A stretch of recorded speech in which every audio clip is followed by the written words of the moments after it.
Good morning. Thank you for listening to WXOX 97.1 FM in Louisville, Kentucky. This is Artist Talk with LVA, produced by Louisville Visual Art, and I'm Keith Waits. We're here to talk today to two people who have recently founded a print publication.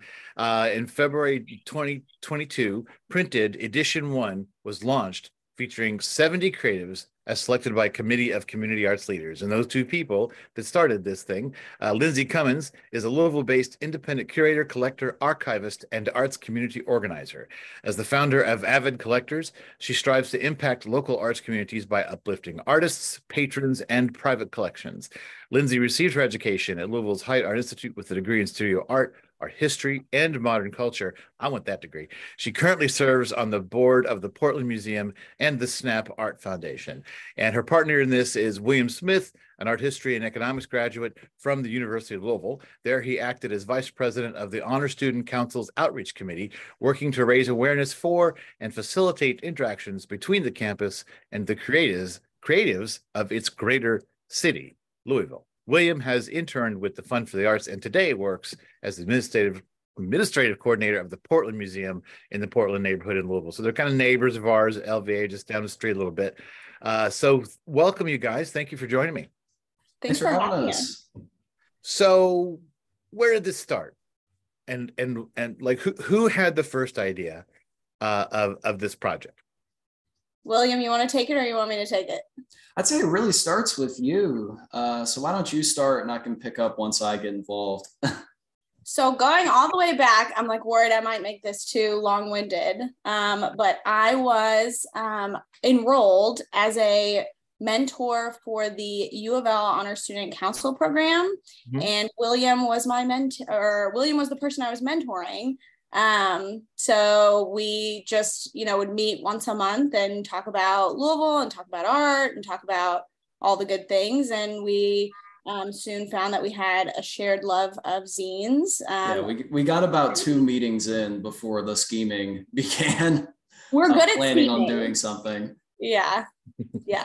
So we started scheming, and our original scheme was to do like a zine workshop fair. Mm-hmm. Because that was based on, with me being on the Honor Student Council, I founded a small press and arts fest on campus, which was essentially just a zine fair.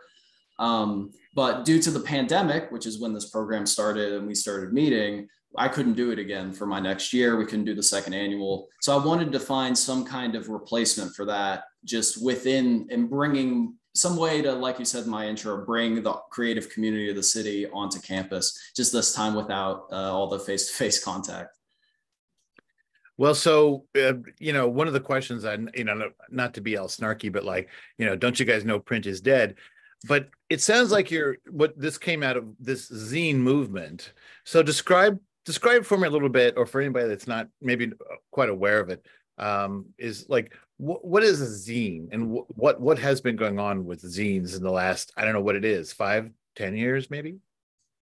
A brief synopsis of zines. They started originally in the 1930s with the science fiction community, weirdly enough, as a way to kind of nerd out about things that were going on in culture.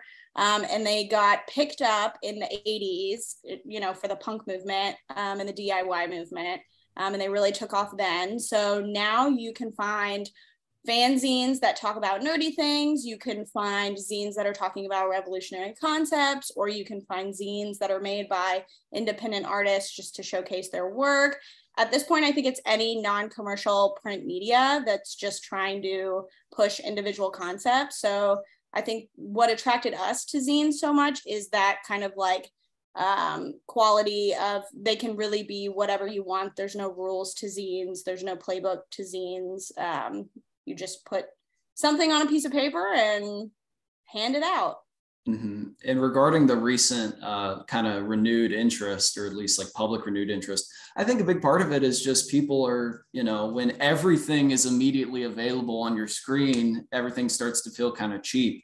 So we're reverting back to wanting even the cheapest, flimsiest physical stuff feels more real than the realest things through the computer screen. And zines are just such an accessible way to provide that for people with no rules. Well, and it strikes me that although, there's all sorts of ways, ready to go kind of website programs and stuff like that, it's not a hard thing to build a website anymore. It still has some cost to it and upkeep.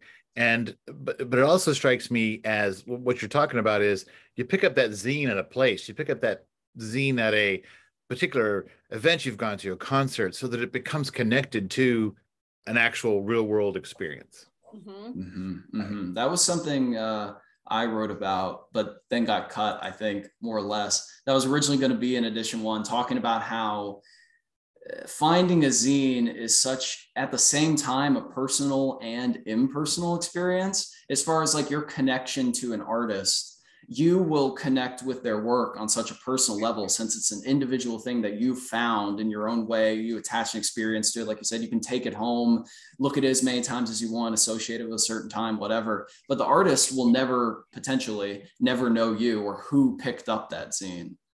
What were you going to say, Lindsay? I think that's what I was going to talk about, is how we had this conversation of it feels so special when you go into a coffee shop or wherever and you pick up a zine and you have no idea who the maker is. I think I've picked up a zine at maybe Bean Coffee or somewhere before, and there's not even an artist name on it, but it just feels so special to, even though you don't know who made it, be able to kind of like peer into somebody's creative life in that way. Right. So that the value becomes not that you put it online where millions of people can get it, but that probably only hundreds or maybe even dozens in some cases of people have gotten that zine. So it's a real privileged thing. Yeah. And a lot of, and it's, it's still a big part of it is that accessibility, and that, the person who may be looking at it may not be the type of person you expect, or may not even be the type of person who's looking for that sort of content. If they just find it on a table, you never know who it can connect to. And I mean, there's nothing more accessible than free and just laying around. Well, let's talk about the content. Let's talk. So in this first edition, which is now unavailable, right? It's sold out. Just recently, we had about 5 or 8 copies around for a little while, but we just finished them up. So we have plans in the future on making edition 1 accessible beyond like secondhand purchasing. But yes, for right now, it's sold out. Well, you could always bring it back for like your 5th anniversary, redo zine, edition 1. But let's talk about the content. I mean, like I know there's a lot of people. You guys know there's a lot of people. There's a lot of people, a lot of things happening in the arts community and the creative community. So how did you go about bringing the content together for that first edition?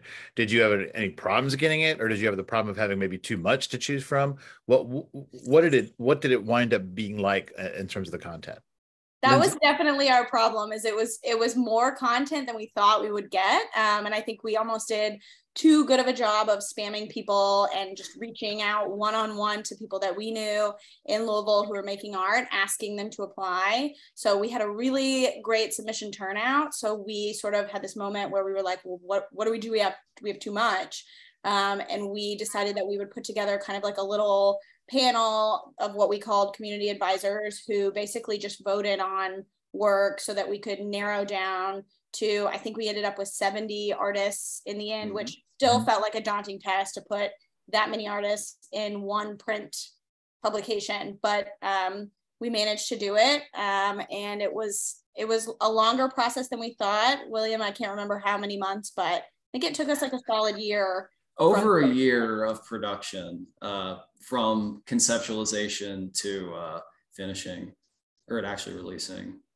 So we just had people give us also whatever they wanted to give us. There were no rules. There was no application fee. You could send us 1 image. You could send us 10 images of your work. And we had several artists who sent quite a few pieces. So it was not only a process of narrowing down who was going to be in the zine, but also which pieces were going to be in the zine, how they would all come together. And we had a solid team of people who kind of all just contributed their talent to figuring out how to put it all together physically onto pieces of paper. Yeah, we got really physical about it, in that we had a small office space where we just hung up pieces of paper all around the walls of the entire room, basically, and printed out every single piece of artwork that we had submitted, or that was submitted, and we decided we were going to put in. And we just had all the creative people on our team together, basically taping things and hanging things up and doing little doodles like, oh, this spread would look good as a Barbie dream house, and this would be neat if this piece and this piece interacted. That was a really rewarding experience. It was just fun. Well, did you find that with such an open approach, you say there was no theme or real restrictions on what people could provide, does the first issue wind up having a sort of any sort of specific character or quality that somehow everything came together, or is it how does it come across to you when it was all finished?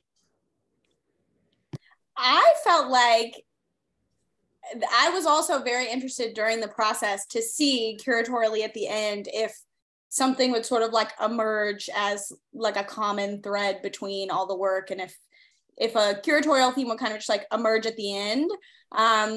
And I feel like it came together, but I don't know how I would necessarily describe it other than it feels like a great representation of what we know to be going on within our city locally. So we were very conscious not to kind of like inflict any specific like meaning onto the first edition. We wanted it to kind of be this experiment of what happens if we just let people submit whatever they want. We don't have any kind of like guidelines in terms of like concept or you have to submit work pertaining to this, kind of like theme. And I think it was a fun experiment. And I think in the end, we were both happy with the way that it turned out. I don't know, William, if you. Oh, I'm so happy with it. One of the things I'll never forget about the edition 1 rollout was after like a year of planning and looking at the art virtually and seeing finally like that finished PDF, when we actually held the finished printed copy in my hands and just how big it was, we had never planned or expected for it to be as hefty as it ended up being.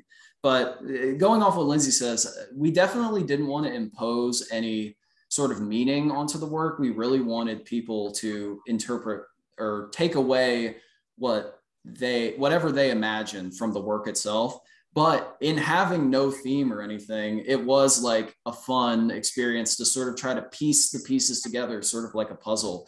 We mostly did that on like aesthetic grounds or thinking like whimsical type grounds, because if edition 1 has any like coherent aesthetic, and this, I don't know if this is even helpful to say, but it's zine in that it is very cobbled together and physical. But we did a lot of like, oh, this piece would look good next to this piece, or these have similar color patterns, or we can fit these together into a visual theme, like a scrapbook with photography on this spread. And there's even some things in there that are like just very subtle puns is the reason we put things next to each other. We had a page that was Brian Buchanan's work, and it was a cat looking up at other drawings that he did. And then we put that right next to, in the same spread, next to the other another page of work by one of our submitting creatives, Kat Abner. So it was cat and cat. So that was the thought process. Well, but there's fun. Right. There's curatorial in two aspects. There's curatorial in planning, which sounds like you didn't plan very much, but then in the building of the physical result, that curatorial hand does sort of come into play. And I guess really what you end up with is sort of like, it's like you say, it's like capturing that moment. It's like taking the temperature of Louisville creatives at that moment in time. This is what's on their mind. This is what they're thinking. This is what they're trying to say. And that in itself is actually pretty great. I think we used the word maybe like time capsule at one point when we were talking about it. Like this will be like a little time capsule of what was happening in Louisville creatively in that year. So yeah, it was a little snapshot. Yeah, it was born of pandemic limitations, so it was impossible to start a project like this without at least thinking like we are capturing a moment, like you said. We didn't want to make it super pandemic central or focused and kind of risk dating it in the future. And Lord knows I'm weary to watch anything or read anything that's like a pandemic experience, at least yet. Maybe get back to me in 10 years when it's a bit more nostalgic, but right now it's just sort of painful. So we didn't want that. We wanted to be able to give a little escape without escaping from what was on people's minds during that period. And now that I'm reflecting on it in this moment, I do feel like, I don't know, William, if you feel this way, but I do feel like one thing that does kind of go all the way through is sort of a like non-serious, like we didn't want to talk about the pandemic. There's this like fun, almost like a little goofy, playful quality to the zine that I think, and we've carried that also into how we're kind of like going about our second edition, that at the end of the day, I think we always want it to be something that's fun for us to do and something that's fun for the artists to contribute in. I think we like to take a little bit, I think we like to not take it too seriously and not take, you know, the process too seriously and have it be something that's, a little playful, a little wacky. Right. Yeah, and we incorporate serious issues because zines have such a social tradition. We would never want to like shy away from something, a serious artwork or a political artwork, for example. Like in edition 1, we feature photography from the Breonna Taylor protests, but we view the causes and the messages and the stances behind those as just so inherent and inarguable. We want to present them in a way where this is not controversial. This is just an accepted part of living in the city and standing up for what you think is right. We definitely are not optically thinking like, oh, we gotta shy away from talking about this because it may be political or it may offend somebody or something like that. We just want to be honest to the work that's submitted to us and to the city in the moment. Well, it's interesting to hear you talk about the not taking it too seriously. I have had a lot of thoughts from encounters recently with artists, particularly in performing arts, about there's a lot of silliness happening, but it's silliness in the coming from satire, and you know, it's laughing at serious things or making fun of serious things, but there's a lot of silliness in the air right now. So my thought is we're at a place where we really need the silliness very badly from 20-something years of this. But what happens, I think, and I think it probably happens here, but the thing is that all the fun you're having comes through, that gets communicated to the viewer at the end. So it's actually a pleasurable experience. We hope so. Yeah. Yeah. I mean, you're injecting that in how you choose to do things. And I think also it was a response to the seriousness of the pandemic, but I think some of the silliness too was intentionally on our end a response to a lot of feelings of formality around what kind of how the art world generally everywhere, but also in Louisville specifically works. That I think that there's a lot of the way that things have always been done, or the way that you're supposed to do things, or the way things are supposed to come together or look. And I think part of our like ethos was just thinking like, well, what if we just created some new random weird process and threw a bunch of stuff at the wall, and you know, we'll see if it sticks, but maybe it won't. So like a little bit of just experimentation and something new, something different. Was kind of maybe what we were doing with the silliness. At risk of using a buzzword, we really wanted to kind of do something that flew in the face of gatekeeping, you know, which exists in all arts communities everywhere. It was always our goal from the very beginning to make something that in between two covers, you have really established artists and absolute outsiders, people with no track record. We ended up getting, the name he went by is W.G. Hale III, and he was a member of our team's child's piano teacher. He didn't consider himself an artist, anything like that. He didn't post his work publicly online, nowhere, but we just talked to him about the project, and he ended up submitting and getting into edition 1. So I guess we were his debut, but that was like, to me, a really important moment of like, we did what we were aiming to do, at least one of the major goals. Right. Well, so let's turn our attention to 2. Now, are you taking submissions for 2 right now? We sure are. Printedzine.com/2. There you go. I was going to ask you, you were ready. So are you getting stuff? Are you like, yeah. What do you have a deadline in place right now? We do.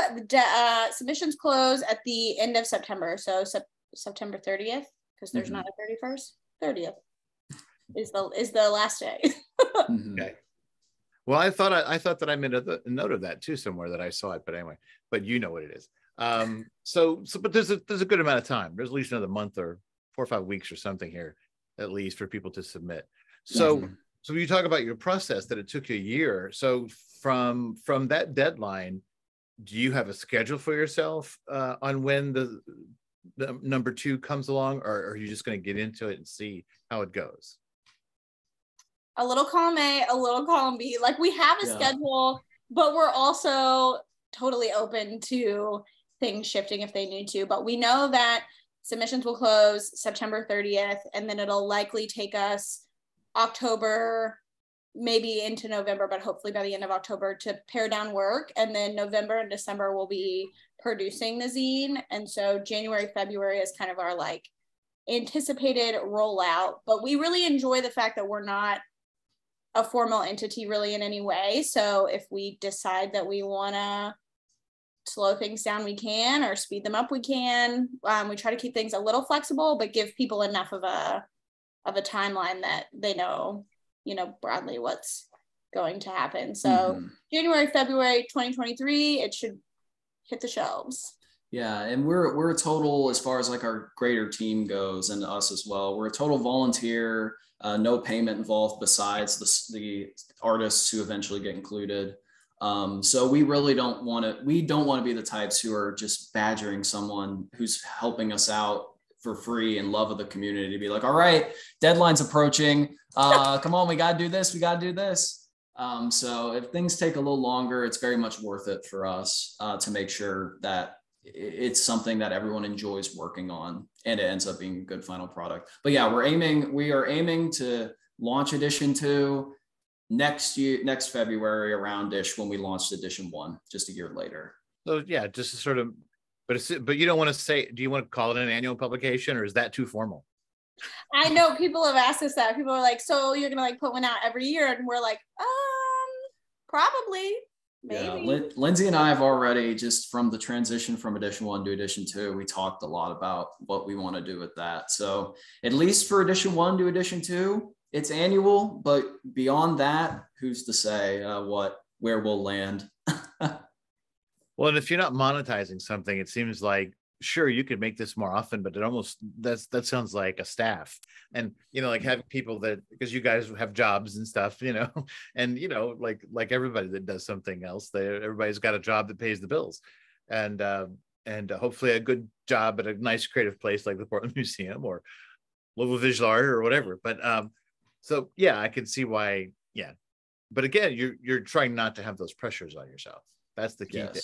Yeah, because we really do. We want to keep the process enjoyable for like everybody involved. And as William mentioned, we don't take any money from the zine sales. I think that's maybe an important piece that we haven't mentioned yet, is that all the participating creators from our first edition, and it'll be the same for our second edition, receive all the profits from the sale of the zine. So, it doesn't add up to be hundreds of thousands of dollars per artist. Of course, it's a relatively small amount of money that each of them get, but in our kind of like thought process, it's more than anything like a good faith thing on our end, that we don't want to be profiting from other artists' work, and we want to provide something more than exposure. If it's $5 or $10 or $100 per artist, it's important to us to give that money back to the people who are actually putting out the work.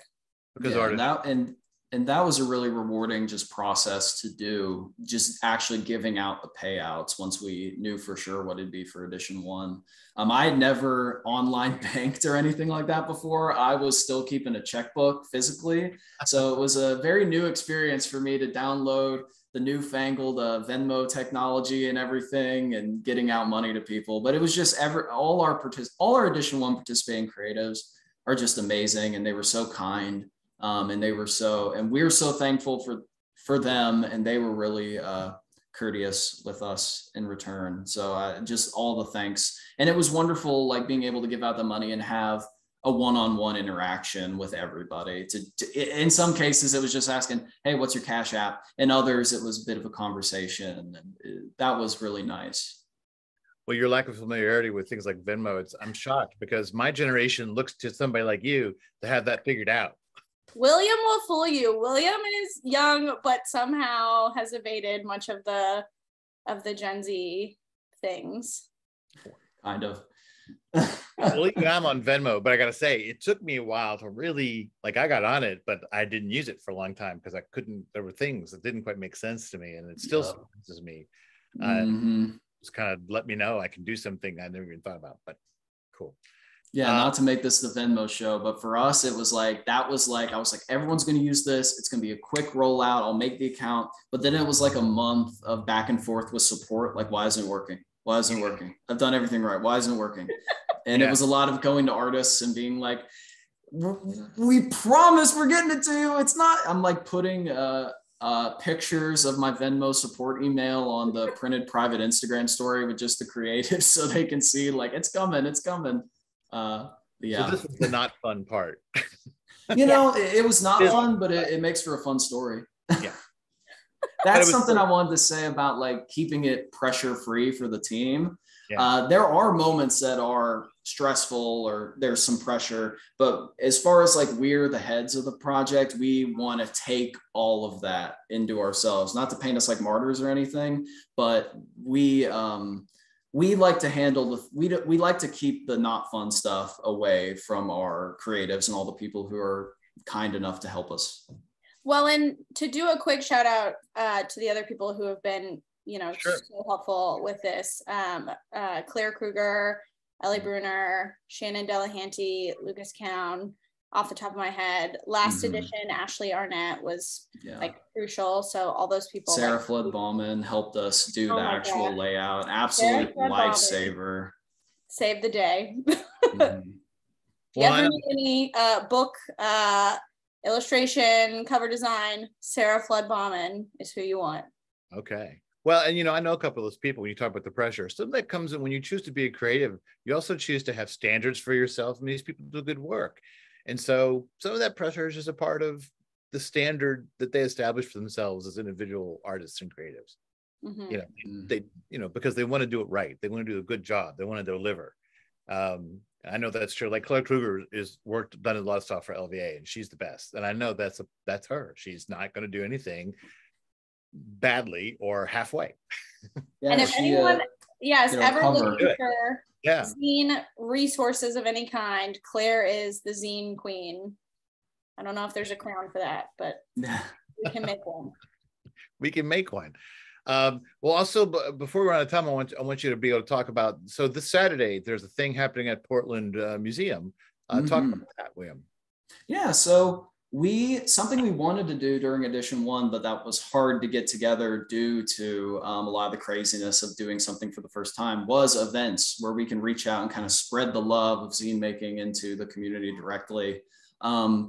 Something for printed is you have to be 18 plus to submit artwork, but we wanted to do this event so you could bring the kiddos out and show them the joys of making a zine. So Shannon Delahanty, as already mentioned, she's on our creative team. She's going to be leading at the Portland Museum a zine making workshop, utilizing some of the historic photography and resources that the Portland Museum Archive has, as well as their letterpress studio. So the zines that the kids are going to be making will feature letterpressed covers and all sorts of fun stuff like that. It's going to be completely free, the event. So make sure to come out. It is this coming Saturday. You have to register, or do you just show up?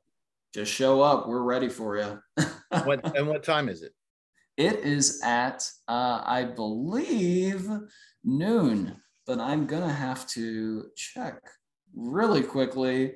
Let's see if I can break a record and check it that quickly. Yeah, it's at noon to 4. Okay, terrific. And Portland Museum down on Portland, naturally enough, on Portland Avenue. Not hard to find.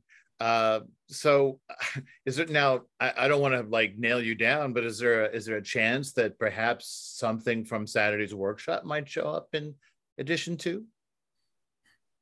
Can't make any promises, but It's possible. One thing we do have in the works that everybody stay tuned for is we do want to host what we're calling an arts and crafts event, where we have people from the community come, and basically we just provide a bunch of miscellaneous materials, and people can doodle or just color a piece of paper or shred a piece of paper, whatever they want to do. And then we'll give all of that material to Ellie Bruner, who's doing creative direction for this edition, and they can use all of that as kind of like additive material for edition 2. So that will happen at some point, likely in September.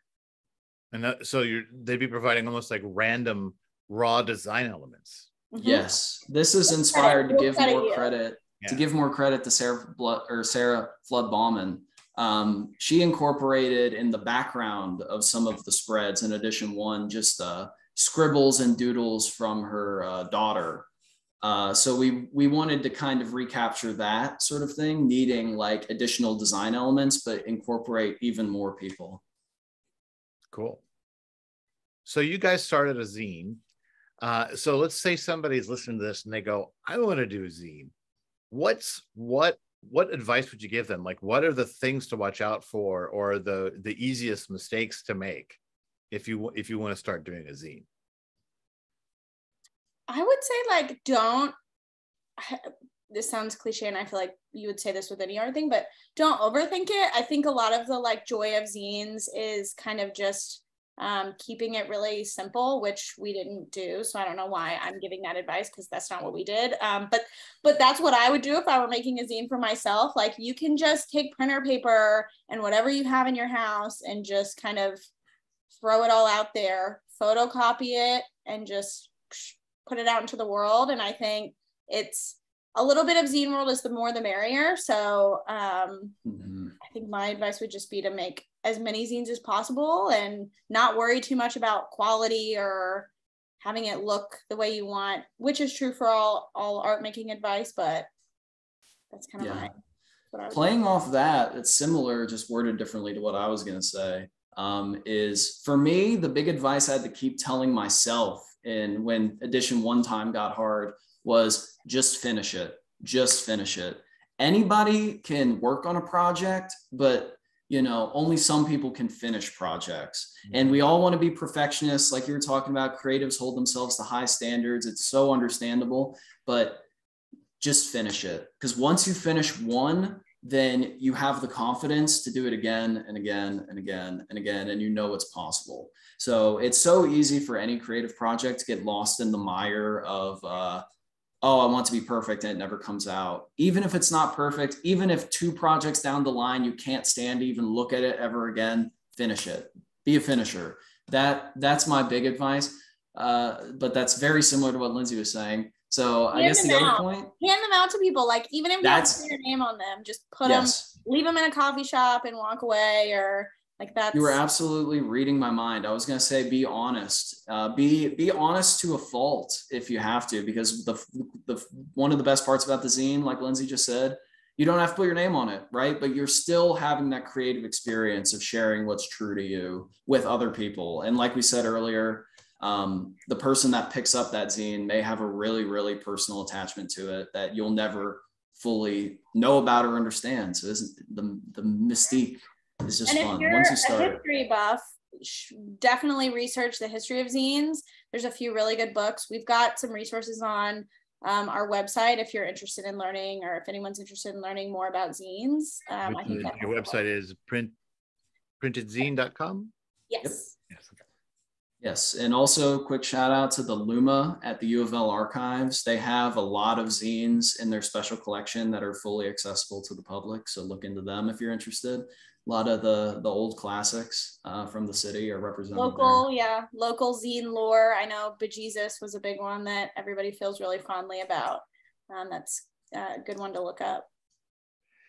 Well, but I like what you said about, like, don't overthink it, because I think a lot of people say, like, because you guys ended up with, like you say, quite a hefty physical result, which makes people think about big magazines, and then they picture Devil Wears Prada and ugliness and like ruthlessness and stuff like that. But I also like what you're saying about finishing, because I think we all know people like what William said, who have been working on something for a lifetime, and and a zine, it seems to me like a zine, the nature of a zine is, I mean, you're not doing War and Peace. You want a zine, you want another zine to follow it. Or it's almost kind of like it doesn't exist. It's like if a zine, if a zine is printed and never is followed up, is it really a zine or whatever, right? Yeah. Exactly. The more the merrier in zine world. Right. It's one of the best things about the format. It's just so hard to perfectly encapsulate and magical in that sort of way. Well, and I think, you don't judge a zine by one zine, right? Eventually people are going to look back and say, the 10 copies, or over the period of time, you establish something. Only every zine builds a new aspect of that one zine's experience or impact on a community. Yeah, I haven't thought of that in that way, but that is interesting. Yeah, there's so many zines with long histories of all these editions, and I think that really, like, the totality of that is what is really captivating in a lot of zine series that I enjoy. Yeah, it was when we were going into Luma doing our own research, it was just so like time capsule to see all the old advertisements for all the Louisville favorites that are now gone. So just knowing that, like you're saying, you're making something that may last is rewarding, to say rewarding again. Although, Keith, I do like thinking of printed in terms of the Devil Wears Prada. We'll have to figure out who's Miranda Priestley in our, I don't know yet, in our team. Maybe that's yet to come. We'll see which one of you develops into the Who's Anne Hathaway? I don't know. Anne Hathaway. Who's Emily Blunt? See, I'd want to be Emily Blunt if it were I call Emily Blunt, yeah. I want to be Emily Blunt. Yeah. But this is me. But yeah, we'll see how it goes. I doubt either one of you. If you ever like get a publisher for it, then you might inherit. That's why you got to stay independent. True. And I think we could do a fun play on campy Devil Wears Prada. Could be this is like a promo video building. Well, but in the other side of this is that's thinking like, well, so you'll do this for 10 years or whatever, and maybe you'll stop or whatever, because the world will take you some other place. And then someday in the future, over there at U of L at Height, somebody will be doing a lecture on the days of printed zine, the days of Lindsey and William and printed zine, and what it meant about Louisville in 2020 and 2022. That's weird to think about. That would be something. I just graduated from U of L, and I did my theories and methods final about a zine. So, it may come full circle one day. That would be something. We got to come up with secret names, William. Then they'll never know who we are. It's too late now, I think, but we should have done that. Go ahead and delete this episode. We're taking things in a new direction. We're going to go anonymous. No, you'd have to burn this all the way down and then wait and then start up again. It's too late. Words already out. Well, I think that about wraps it up. What kind of last words do you want to give me here about? No last words? I want to super impress upon anybody seeing this who would potentially be interested in submitting to edition 2 or any future edition that we don't care what you make, and we really would love for people to submit non-traditional media or I don't know, anything. A video of you gardening, pictures of your plants. We want a lot of diversity in the kinds of things that we're sharing. And so if you're watching this and you're like, I don't think that what I make or what I do applies, it totally does. So you should definitely submit. Yeah, if printed submissions ever start to get some kind of perceived barrier to them, then we failed. So please, if you make anything and want to share it with the world, submit it to us. We would love to see it, and hopefully if the selection committee can fit it in, share it. Well, as you said before, you know, that word gatekeeping is like, well, it's fine if it's not so terrible to be a gatekeeper if you have the gate as wide open as it will possibly go. Exactly. Or maybe you guys have kind of ripped it off its hinges and thrown it off into the side yard. I love that visual. Yeah, that's a high compliment for what we're trying to do. Thank you. And I guess my final word, Lindsey's talking about the future. I'll just say one more thing about the past. Just one last huge thank you to all the artists who submitted for edition 1. You all are great. It's been really rewarding to keep up with that little community that we've built through the edition 1 creatives, going to their events and keeping up with their future achievements. And we encourage you to do the same. The list of all our creators is still on our website. It's linked on the homepage. If you're curious, just check it out. They're all great, amazing people and artists. Okay. Well, Lindsey Cummins and William Smith, the founders, publishers, managing editors, whatever else needs to be done for printed zine. Edition 1 was released in February 22. It's now out of stock. So your SOL, if you want to see that, maybe you can find a friend who has one. But edition 2, look for it maybe February of 23. Submissions now being accepted through September 30th. That is correct. All right. Thank you so much for joining me. Thank you so much, Keith.